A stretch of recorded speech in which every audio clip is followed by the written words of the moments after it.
I only ordered for family. My mother-in-law smiled when my aunt asked why I got no steak or dessert. I looked at my husband. Am I family or not? The table fell into silence. No one expected me to speak. But I did. And that's why I'm telling you this story. Please stay with me until the end. And if you're listening on our channel, don't forget to subscribe, like, and share. My name is Emily. I've been married to Mark for 7 years, though sometimes it feels like I've been married to his family instead. We met at a little book club above a coffee shop downtown. He was still in grad school, lugging around notebooks filled with half-legible notes. I was working full-time as an accountant, proud of my independence, proud I could stand on my own. He loved that about me, or at least I thought he did then. The first time he took me home, I remember smoothing my skirt in the car mirror, rehearsing polite smiles. Caroline, his mother, opened the door. Her eyes swept over me the way someone might glance at a receipt, searching for errors. "So you're the accountant," she said, drawing out the word like it was a stain she couldn't scrub out. Robert, his father, shook my hand firmly but didn't meet my eyes. Over dinner, he asked Mark about his research, about real work, about the kinds of jobs that matter. When I mentioned I'd just closed a complex project at the firm, he nodded once, already turning back to his son. Then there was Jenna. She floated into the dining room in silk pajamas though it was late afternoon, tossing her hair like she had a spotlight above her. She spoke about her weekend trip to Miami, about the spa she'd escaped to for her mental health, and about how exhausting it was to be admired. When she paused, it wasn't to ask questions but to wait for applause. I laughed when Mark squeezed my hand under the table, as if to say welcome to the circus. But his smile was thin, and when his sister's eyes narrowed at me, he looked away. That night, in the guest room, I asked him if his mother always questioned people's worth so openly. He shrugged. "She's just protective." It was the first time I noticed the pattern. Whenever they pushed, he softened, but never toward me. Still, I told myself it was nothing, just family quirks. I wanted to believe that. Everyone wants to belong somewhere, don't they? I didn't know then how far they'd go to remind me I wasn't one of them. It started small. Caroline would stop by our apartment carrying bags of homemade cookies or warm bread, smiling brightly as she handed them straight to Mark. "Your favorite," she'd say, brushing past me as if I were a tenant and not his wife. When I reached for one, she'd tilt the bag shut. "Better let Mark enjoy these while they're fresh." I told myself it didn't matter, that she was just doting on her son. But the message was clear. He was the reason she came, and I was an extra set of hands in the kitchen. Robert's comments were sharper, dressed up in the tone of casual conversation. At family dinners, he'd lean back in his chair and ask Mark about research articles or academic conferences. When I joined in, mentioning something about tax law updates or client deadlines, his face went blank. "Accounting's nothing special," he'd say, waving his hand as though the work that paid our bills was hardly worth a breath. Caroline would nod along, and Jenna would yawn, scrolling through her phone. Jenna's favorite pastime was reminding everyone she didn't have to work. She'd lounge across the sofa, fresh from a manicure, declaring, "I could never sit at a desk like you, Emily. I'd die of boredom." She laughed, tossing her hair. "That's why I told Daddy I'm just not built for a job. My time is too valuable." Everyone chuckled with her, except me. When I looked at Mark, hoping for even a half-hearted defense, he only shrugged. By Christmas, I understood the pattern wasn't going to change. I watched as Caroline handed Robert a leather wallet embossed with his initials, Jenna a designer scarf in her favorite color, and Mark a pair of cufflinks engraved with a Latin phrase from his grad thesis. When my turn came, she passed me a candle, the wick already burned down halfway. I recognized the scent. It was the exact candle I'd given her the year before. She didn't even bother to wrap it again, just placed it in a paper bag and moved on. I forced a smile, but my chest tightened as the room filled with laughter over Jenna's new purse. Afterward, I whispered to Mark in the car. She gave me back my own gift. He kept his eyes on the road. "That's just how my family is. Don't take it so seriously." It was then I realized the quiet betrayal cut deeper than any insult. He wasn't just failing to defend me. He was excusing them, covering for them, asking me to swallow every slight without a sound. Over time, the little things accumulated like dust on a shelf. Caroline's treats set aside only for Mark, Robert dismissing my work, Jenna mocking effort as if it were weakness. Each moment might have been easy to brush off, but together they painted me invisible. And invisibility, I discovered, hurts more than hatred. The invitation came with a smile. Caroline called me on a Thursday evening, her voice dripping with exaggerated warmth. "Emily, dear, we're planning a little cabin trip this weekend. Family only. Pack something warm, you'll need it." The words family only should have stung, but I ignored the edge in them. If she told me to pack, then surely I was included. I spent hours folding sweaters, rolling socks, and making sure everything was neat. Mark laughed at how carefully I stacked the bags by the door. "It's just a cabin, not a conference," he teased. I wanted to believe he was right, that it would be simple, maybe even enjoyable. The drive was long, pine trees rising higher the deeper we went into the woods.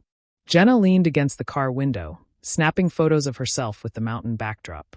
Robert drove with one hand, humming under his breath, while Caroline barked instructions about where to turn and when to slow down. I sat in the back seat beside Mark, my fingers pressed against the seatbelt, trying to imagine us all gathered around a fire. When the cabin finally came into view, it looked almost like a postcard, logs stacked tight, smoke curling faintly from the chimney, snow crusting the roof. I stepped out, stretching my legs, and hurried inside. The air smelled of cedar and old wood. I spotted a set of hooks by the door and began hanging coats, eager to help, eager to belong. But when I came back from the restroom, the door was swinging shut. Through the frosted glass I caught a glimpse of them. Caroline's coat draped over her shoulders, Jenna adjusting her knit cap, Robert jingling the car keys. "Wait," I called, rushing forward.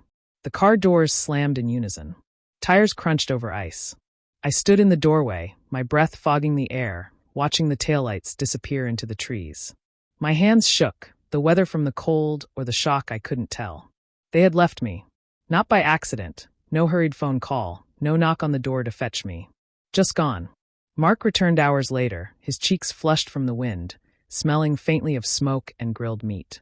He found me sitting on the cabin sofa with a blanket pulled tight around me. "Why didn't you come?" he asked, as though I had chosen to stay behind. "You left me," I whispered. He hesitated, rubbing his hands together. "Mom said it should just be family. She didn't mean anything by it. You understand, right?" His voice was almost pleading, but his eyes slid away from mine. I felt something shift then, something sharp splintering beneath my ribs. It wasn't only Caroline's cruelty, it was his acceptance of it. The weekend dragged, each silence heavier than the snow outside. By the time we drove back into town, I knew this was no longer a matter of misunderstanding. The cabin had shown me clearly, exclusion wasn't accidental. It was deliberate. And the August family lunch, I realized, would test me in ways this cabin never could. The phone rang early in August, Caroline's voice brisk and commanding. "Emily, we'll need you on Saturday.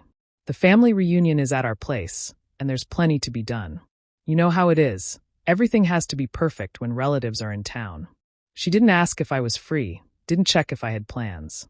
It was presented like a fact, and before I could respond, she'd already moved on to discussing table linens. Saturday came heavy with heat. I rose before dawn, slipping out of bed quietly, so I wouldn't disturb Mark. By the time the sun broke over the houses, I was already scrubbing floors, dusting shelves, and hauling chairs from the basement. Caroline drifted through occasionally, offering comments but never lifting a finger. Robert sat in the armchair with the newspaper spread open, grumbling about the cost of groceries but making no move to help. Mark lingered with them, nodding along, his hands empty. The kitchen became my battleground. Pots bubbled on the stove, the oven hissed with heat, and my shirt clung to me from the steam. I chopped, stirred, basted, ironed napkins, polished silverware until my wrists ached. The scent of roasting meat filled the house, yet my stomach stayed empty. Every time I thought of pausing, Caroline appeared at the doorway with another list. "The glassware still needs shining, Emily. And do check the guest bathroom." By mid-morning, Jenna swept in. She wore oversized sunglasses though we were indoors, carrying shopping bags in both hands. "I can't stay long," she announced, dropping the bags on the counter with a flourish. "Could someone unpack these?" I had to pick up extra decorations since Mom forgot. She gave me a pointed look, then flitted to the mirror to fix her lipstick. "Oh, and make sure the wine is chilled properly.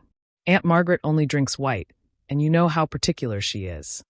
Before I could reply, she was already gone, leaving perfume in her wake.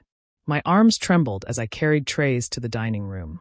Sweat beaded at my temples, sliding down my back. Laughter drifted from the living room where Caroline and Robert relaxed with Mark, their voices light, the air easy. It felt like two different worlds under one roof, Theirs carefree and comfortable, mine relentless and invisible. By the time the first guests began arriving, I was still in the kitchen, stacking platters and wiping spills. The doorbell chimed again and again, voices filling the house with cheerful greetings. I caught glimpses of polished shoes, summer dresses, and cousins leaning in for hugs. My own clothes were wrinkled, streaked with flour. My stomach growled, but I hadn't had a single bite all day. I carried out another dish, smiling faintly as if nothing were wrong. But beneath the practiced smile, my chest tightened. The chatter swelled around me, relatives settling in comfortably, unaware that I'd been working since sunrise. To them, I wasn't a guest, not even a host. I was simply part of the machinery that kept the day moving. And as the dining room filled, I understood what role I was meant to play. Not family, but help. The dining room buzzed as plates and glasses shifted across the table. Conversations overlapped, cousins catching up, uncles raising their voices to compete for attention. I slipped quietly into a chair at the far end, the ache in my legs making me sink lower than I meant to. My stomach tightened with hunger, but I forced myself to sit straight, waiting for the meal to begin. Caroline stood at the head of the table, her posture regal, the room falling naturally into silence around her. She tapped her spoon lightly against her glass. "We have something special today," she announced, her smile fixed in place. "A treat, because family deserves the very best." From the kitchen, she carried in platters lined with thick steaks, juices still sizzling. The scent hit the air, and everyone murmured their approval. Behind her came a tray of glossy desserts. Pastries wrapped in delicate folds, cakes dusted with powdered sugar, all carefully arranged as though they'd come straight from a magazine spread. She set the steak before Robert first, his fork already in hand. Then Mark, whose eyes lit up as he leaned forward. Jenna clapped her hands with delight when a plate landed in front of her, followed by cousins, aunts, and uncles down the row. Each portion was generous, each presentation identical, the rhythm steady, until she reached me. Her hands never slowed, but they passed directly over my space as if the chair were empty. She moved on, laying the last steak in front of a younger cousin, who grinned wide at the sight. The platter was empty when she set it down. I stared at the blank space in front of me, the tablecloth clean and untouched. For a moment I thought it might be a mistake, that another plate would appear, but Caroline's satisfied smile told me otherwise. She settled into her seat, unfolding her napkin with a practiced flick. Aunt Linda, seated across from me, frowned. "Caroline, didn't you make one for Emily?" The pause was short, but sharp enough to slice through the chatter. Caroline turned her head slowly, her voice honeyed. "I only ordered for family," she said, as though it explained everything. A ripple of uneasy laughter circled the table. Heat surged up my neck. My hands tightened around the edge of my chair. I looked at Mark, hoping, no, expecting, anything from him. My voice cracked out before I could stop it. "Am I family or not?" The room went still. Forks hovered midair. Conversations froze in their throats. Every eye shifted to Mark. He wouldn't meet mine. His gaze dropped to his plate, and he muttered low, "Don't do this." Not here. It was the dismissal, not the words, that snapped something open inside me. Years of silence, of shrugging off insults, of being erased with a smile, rushed forward all at once. I felt my heartbeat hammering in my ears, louder than the clink of silverware, louder than the awkward coughs filling the silence. If he wouldn't defend me, then I would defend myself. And for the first time, I refused to stay quiet. The silence stretched so long it began to buzz in my ears. Every face at the table was waiting for me to back down, to let Caroline's words drift into the air like nothing. Instead, I pushed my chair back just enough for the legs to scrape against the floor. The sound cut through the stillness. "I've kept quiet for 7 years," I said, my voice steady though my hands trembled. 7 years of comments, of being treated like I don't belong, of watching food placed in front of everyone but me. I thought if I stayed patient, if I worked harder, if I proved myself, maybe things would change. But today makes it clear, I was never meant to be part of this family.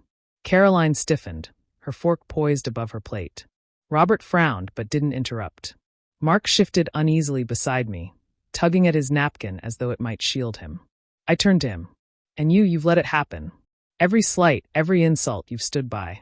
Worse, you've hidden behind me while I carried everything." Confusion flickered across a few relatives' faces. I drew a breath, the words sharp on my tongue. Mark hasn't had a job for nearly a year. He made a mistake at work, one big enough to get him fired, and he's been pretending ever since. Every bill, every rent payment, every credit card statement? I've paid them all. Gasps rippled down the table. Caroline's hand froze on her wine glass, eyes darting to her son. That can't be true, she said, though her voice wavered. Robert's jaw tightened. Mark. He opened his mouth, but nothing came. His lips moved soundlessly, then closed again. It's not exactly like that, he stammered, sweat beading at his temple. I was between opportunities. I didn't want to worry anyone. Between opportunities? I cut in, my tone sharp. You've been sitting on the couch while I worked 12-hour days to cover everything. You didn't even tell your own parents, but you let them sneer at my job as if it were worthless. Worthless, but without it, we'd have been out on the street. The room swelled with whispers. Cousins glanced at one another, eyebrows raised. Aunt Linda pressed her lips together, but her eyes flicked with something like approval. Mark reached for my hand, his voice breaking. Emily, please don't. I pulled back, standing now, the weight of every eye on me. From my bag, I drew a manila envelope, thick with papers. My fingers didn't shake as I set it squarely in the center of the table. I didn't come here to argue. These are separation papers. I've already signed them. Caroline's mouth fell open. Robert muttered something under his breath, the words lost in the rising chatter. Mark stared at the envelope as if it might burst into flames. For years, they had all made me small. But here, at their own table, in front of every relative, I refused to be invisible. This wasn't just lunch anymore. It was my reckoning. The silence broke not with words, but with the scrape of a chair. Linda leaned forward, palms flat on the table. Her gaze cut across the room, firm and unwavering. She's right, she said, her voice steady. Someone finally had the courage to say it. The cousins exchanged glances, quiet murmurs bubbling up between them. One of them gave the smallest nod, then another. It was subtle but unmistakable, the sense that years of swallowed resentment were suddenly aligning behind me. Caroline's lips pressed thin, her complexion tightening as if she'd been slapped. This is disgraceful, she hissed. To humiliate your husband in front of his family? To air private matters at the table? You should be ashamed, Emily. Robert cleared his throat, his voice booming louder than hers. Ungrateful. That's what you are. We've invited you into our home time and again, and this is how you repay us? Throwing filth across the table, embarrassing my son? A low ripple of disapproval ran through a corner of the table, but it wasn't directed at me. More than one cousin rolled their eyes, muttering just loud enough for others to hear. Linda folded her arms, daring Robert to speak again. Jenna broke the tension with a laugh, sharp, brittle, rehearsed. Oh, please. We all knew Emily would crack eventually. It must be exhausting, playing the hard-working martyr. All those boring spreadsheets, all that filing. And for what? A few dollars and a desk no one else wants. The laughter died in her throat when I turned toward her. My voice carried clean and even across the table. For what? For the mortgage you couldn't pay if your life depended on it. For the bills that keep the lights on while your brother hides from his mistakes. For the roof over his head and, by extension, over yours whenever you come floating back from your little trips. Her face flushed, the smirk faltering. I shifted my gaze to Caroline, refusing to let the opening slip away. And since you've always been so quick to dismiss my work, let me correct you now. Last month, I was promoted. Senior manager. The kind of role that comes with decisions, not errands. The kind of role people respect. Which means while you've been busy pretending I don't measure up, I've been carrying more than your son ever has. The words landed heavy. Caroline's expression faltered, just for a flicker, before she regained her practiced composure. But the room felt different now, the power tilting, the illusion breaking. Mark reached for me again, voice cracked with desperation. Emily, stop. But I was already on my feet, smoothing the wrinkles from my blouse, lifting my chin. No, Mark. I've stopped enough. The room shifted as I pushed my chair back. Relatives whispered, Linda nodding firmly as if to seal my words with her approval. A cousin reached for my arm as I passed, their eyes full of quiet gratitude. Robert muttered something about family loyalty, Jenna hissed under her breath, and Caroline's face froze in a brittle mask. But their voices no longer reached me. I walked out of the dining room, my steps slow, deliberate. Behind me, the table buzzed with divided voices, some rising in defense, others snapping in anger. The fracture line had split clean through the family, and there was no undoing it. I didn't slam the door. I didn't shout. I simply left with my head high, dignity intact. And for the first time, The weight pressing on my chest began to lift. The aftermath had already begun. The evening after the lunch, I packed a suitcase and carried it down the hall to the guest room. The wheels thumped softly across the floor, a sound Mark couldn't ignore. He followed me to the doorway, leaning on the frame as though his weight couldn't hold itself. "You're overreacting," he said, his voice tight with fatigue. "People don't divorce over a lunch." I didn't look up as I folded sweaters into drawers. "This isn't about lunch, Mark. It's about everything that led here. About you standing by while I was erased in front of your family." He rubbed his temples. "They'll calm down. You'll calm down. We can move past this." I shut the drawer and finally faced him. "I already started moving past. The papers are signed. Now I'm just waiting for you to catch up." He left the room without another word. That night, the walls between us became more real than the ones separating the bedrooms. Work became my anchor. The promotion wasn't just a title. It was recognition, proof that my efforts mattered outside those suffocating walls. My name appeared on memos alongside partners I'd admired for years. Meetings shifted when I spoke. Colleagues leaned in to listen. The office no longer felt like a place I fled to, but one where I belonged entirely. Each achievement made the contrast at home sharper. At the firm, my work was respected. In Mark's world, I had been reduced to a shadow. The separation papers on his desk reminded me daily that the balance had changed. Caroline tried to rewrite the story almost immediately. Phone calls hummed through the family tree, her voice dripping with sugar as she explained that I had caused a little scene and blown it out of proportion. She told cousins I'd misunderstood a joke, told uncles that stress from my job made me hysterical, told anyone who would listen that her son was the real victim. But Linda's voice carried louder. She repeated the truth to anyone Caroline had reached. She described the plates, the desserts, the words spoken out loud in front of everyone. I only ordered for family. Those words couldn't be softened. People had heard them, and they stuck. At the next gathering, Caroline and Robert were conspicuously absent. A cousin admitted in a low voice that invitations had been trimmed. "We're tired of the drama," she said. "Your aunt's right. Enough is enough." Jenna, once the centerpiece of family parties, found her phone quiet. Weddings passed without her name on the guest list. For years, they had controlled the narrative. Now, the silence they'd forced on me began to swallow them instead. I didn't celebrate their fall. I didn't need to. My rise was quiet, steady, and entirely my own. I moved through my days without the weight of waiting for approval that would never come. The guest room became more than a temporary refuge. It was the start of a home I could claim for myself. At work, I accepted each new responsibility with calm assurance. At home, I let the walls stand until the legal papers made it official. Piece by piece, the old ties loosened. Caroline, Robert, and Jenna had thrived on control. But in losing their grip, they exposed what they had always feared most: irrelevance. And while they slipped further from the center, I stepped fully into mine. Mark's decline was quiet at first. He stopped shaving, let dishes pile up in the sink, spent hours staring at the television without watching. Then came the bottles, empty wine glasses abandoned on the counter, beer cans tucked behind the couch. He shuffled through the apartment with the defeated heaviness of a man who knew the ending but refused to read the last page. He tried to argue some nights, his words slurred. "We're not bad together. You'll see. You'll regret this." But his attempts collapsed under their own weight. I no longer rose to meet them. My silence was the only answer he got. When mediation arrived, he looked smaller across the polished conference table. The lawyer read out expenses, accounts, balances. I opened my folder and slid forward the records.